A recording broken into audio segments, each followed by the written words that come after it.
Innovation. Le curieux de service est avec nous. Bonjour Hervé Dechaine. Bonjour Franck. Quelle curiosité cette semaine? Franck, avez-vous eu une voiture à pédales lorsque vous étiez petit? Évidemment. Alors, non, je ne vais pas vous faire une chronique sur les voitures à pédales, mais bien que j'en ai envie, et bien que j'ai vu plusieurs prototypes de ces véhicules de livraison urbaine qui côtoieront peut-être bientôt tous les moyens de livraison humano-tractés comme les vélos, les triporteurs et les vélos cargo. D'ailleurs, en parlant de cargo, même le transport maritime est en pleine révolution. Il redécouvre les bienfaits de l'air et du vent avec une marine à voile, petit bijou de technologie très loin des fameux 3 mâts. On aperçoit même des cerfs-volants, mais alors de grands cerfs-volants qui équipent des porte-conteneurs. Et vous allez nous dire qu'il va y avoir des voiles sur les véhicules de livraison urbaine? Pas tout à fait, Franck. Même si nos innovateurs rivalisent d'imagination pour remplacer les moteurs thermiques.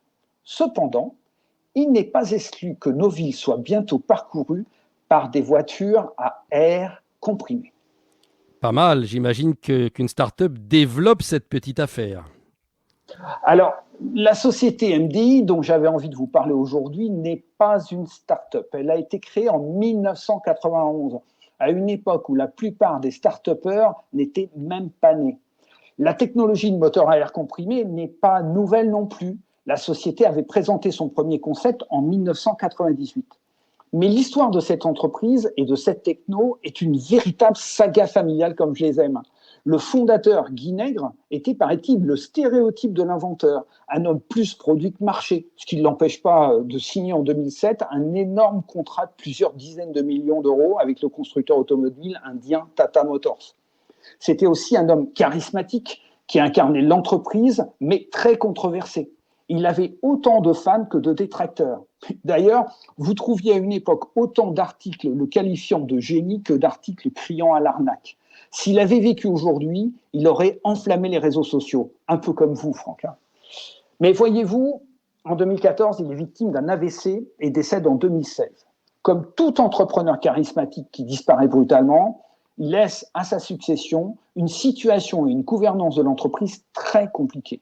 Il faudra plusieurs années à la société pour s'en remettre, restructurer sa gouvernance, adopter une stratégie claire et reconstituer une équipe pour faire face aux défis de la transition énergétique. Où en est MDI aujourd'hui? Il n'y aura pas pour MDI plus belle opportunité que la transition énergétique actuelle. Autant dans les années 2000, on pouvait suspecter certains lobbies de vouloir ralentir le projet, voire plus s'y affiniter.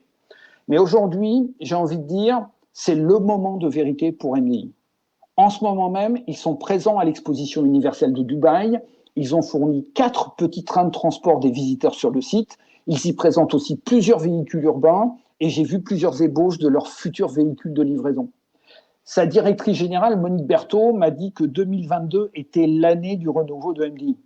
Moi qui adore les aventures entrepreneuriales, au moment des vœux, j'ai envie de me dire pourquoi pas, donc à suivre. On suit avec vous évidemment, merci Hervé.